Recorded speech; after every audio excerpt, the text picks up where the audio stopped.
Good evening, I'm Scott Beadle with St. George News at 8. A fire took hold and spread in an RV park today. Rick Wayman has our story. Firefighters descended upon the Zion Gates RV resort in Hurricane Tuesday afternoon when a shed caught fire and quickly spread to a nearby mobile home. Though firefighters were able to keep the fire from spreading to neighboring RVs and trailers, the shed was a total loss, while the end of the trailer it stood next to was also burned before being extinguished.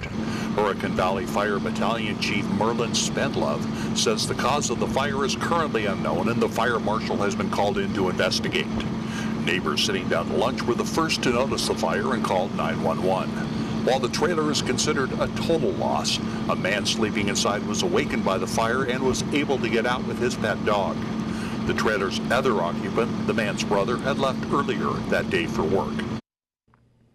A rock slide forces some closures in Grand Canyon National Park. The rock slide damaged a portion of the North Rim water supply line that runs close to that trail. The South Rim and Phantom Ranch operations have not been affected. The National Park Service will close the North Kaibab Trail in the Redwall Bridge to all trail users from 8 a.m. to 4:30 p.m. daily, while crews are working to remove damage. It's estimated to take about 3 weeks. Access to Ribbon Falls is also closed until further notice. For updated information about closures, please check the park website or call 928-638-7888. It is a fundraising effort for the Southern Utah Committee for the Utah Nonprofits Association. The second Southern Utah Community Impact Summit is coming up on April 4th at the Dixie Elks Club Lodge. The summit will include educational programs, networking, a keynote speaker, a panel discussion, the Community Impact Challenge, and Community Impact Awards ceremony. The Community Impact Challenge is a unique funding opportunity specifically designed to drive collaboration in Southern Utah. The cost for this summit is between $50 and $100. You can register online. 4 young musicians will shine on stage during the R.L. Halverson Orchestra season finale concert next week. Pianist Carson Draw, and Sarah Sun, violinist Ellen Hayashi, and mezzo-soprano Jocelyn Taylor audition for solos. You can hear works from a wide range of composers during the 65-piece orchestra concert. The concert is April 6th at the Cedar City Heritage Theater beginning at 7:30. Tickets are just $10 for adults, $5 for students, and since it is being recorded, it is requested that children under the age of 6 do not attend. House Intelligence Chairman Devin Nunes is under increased pressure following new revelations about a meeting he had with an unknown person on the White House grounds, and claims that he is too close to the Trump administration that he has to investigate. Lana Zach is following it all in Washington. The White House is denying that they pressured the House Intelligence Committee to stop former acting Attorney General Sally Yates from testifying on Russia. We have no problem with her testifying, plain and simple. Yates planned to appear before the committee this week, but according to Democratic members, Chairman Devin Nunes canceled all meetings, including the one which would have allowed Yates to testify. But when asked about it, Nunes says it wasn't a cancellation per se. Nothing has been canceled. Until Comey comes forward, it's hard for us to move forward with interviews and depositions. And in a written statement regarding Yates, his staff said, "We still intend to have her speak to us." Nunes, who had been a member of the Trump transition team, is currently under fire himself. Democrats and even some Republicans are questioning if he can lead an impartial investigation into alleged Russian ties to the Trump administration, particularly given the latest revelation that he met with a source on the White House grounds last week. He owes it to his committee members to tell them who he met with and what he saw and let them look at it. Nunes says he sees no reason to recuse himself. We're doing a very thorough job on this investigation. And as the president's own son-in-law prepares to speak with the Senate Intelligence Committee on meetings he had with Russian representatives, including the state bank head appointed by Russian President Vladimir Putin, the White House says it's much ado about nothing. If the president puts Russian salad dressing on his salad tonight, somehow that's a Russian connection.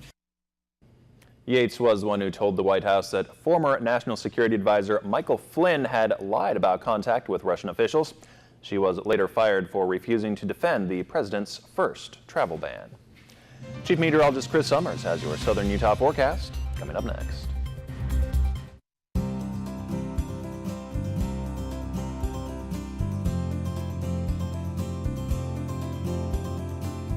The weather tonight is brought to you by Sun River, resort-style living.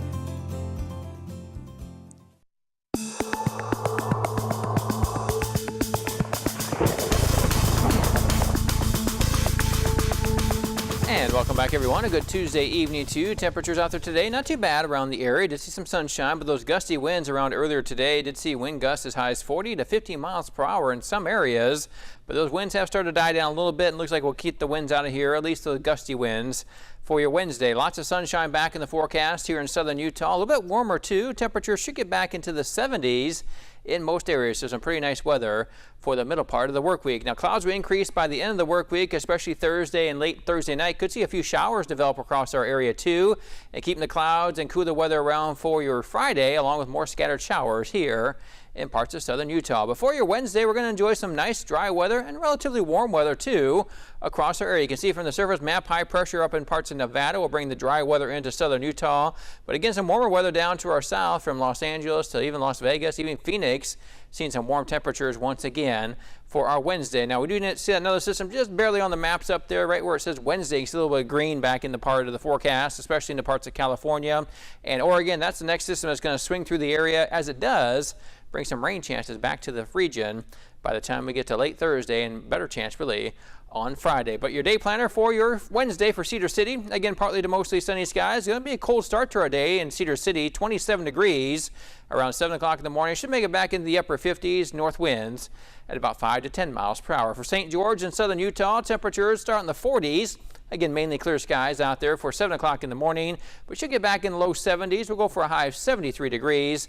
Again, northwest winds about 5 to 10 miles per hour. Here's a look at our high temperatures from today. Again, enjoying temperatures into the 60s. A little bit below average, though, for this time of year. In Cedar City, normal high is 57. Only saw a high of 47 in Cedar City late this afternoon, but do see some warmer temperatures over in parts of Las Vegas and also Mesquite in the 70s. St. George at 67 for a high today, 63 the high in Hurricane. Taking a look at our forecast for tonight. Again, we'll see mainly clear skies out there. That allows temperatures to really drop back into the 20s in Cedar City, 22 degrees there. Otherwise, into the low to mid 40s from Hurricane to Mesquite to St. George. Temperatures again low 40s for tomorrow morning. Now, for your Wednesday, get back into the 70s. Could be close to 80 in Mesquite, partly to mostly sunny skies. 57 that will be the high temperature, though, in Cedar City. Everyone else enjoying the 70s in parts of southern Utah. Here's your extended forecast for Cedar City. Again, here comes those rain showers moving in, mainly in the afternoon on your Thursday. Still warm, though, 65 degrees on Thursday afternoon in Cedar City, but back into the 40s by Friday.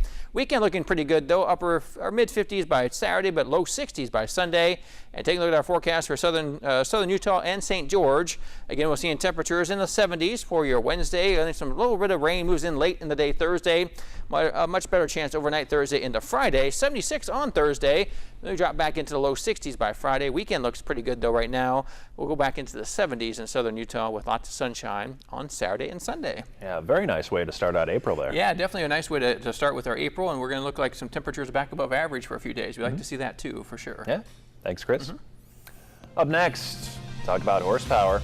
A surprise to some California drivers when those Mustangs on the highway turned out to be the real thing.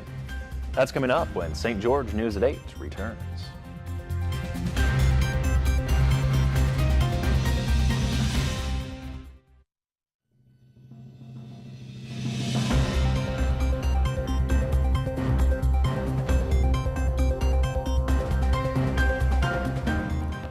Rush hour traffic comes to a standstill in Northern California. It was all because of some four-legged fugitives. Drivers shared the interstate with two horses galloping against the oncoming traffic on Interstate 680 in Contra Costa County yesterday. The California Highway Patrol shut down the highway and eventually did catch up with the duo. Officials say the animals broke through a fence about a mile away. They're just sitting there in traffic. All of a sudden, you see some horses running by. You might be thinking, "What the heck is going on?" Yeah, making pretty decent time. And yeah, and they're going the wrong way. They are going the wrong way. But you know, this does kind of make you wonder a little bit if, you know, I doubt they're okay to be on the interstate. But right. You know, when you've got some of that bumper-to-bumper traffic, maybe better riding way. a horse would be a little faster way to get through. Talking about Ubers, maybe you could Uber a horse. What there about you go. that, huh? Getting right there alongside the road and get to where you need to go pretty fast. Maybe. Thanks, Chris. Thanks for watching. Hope you have a great night.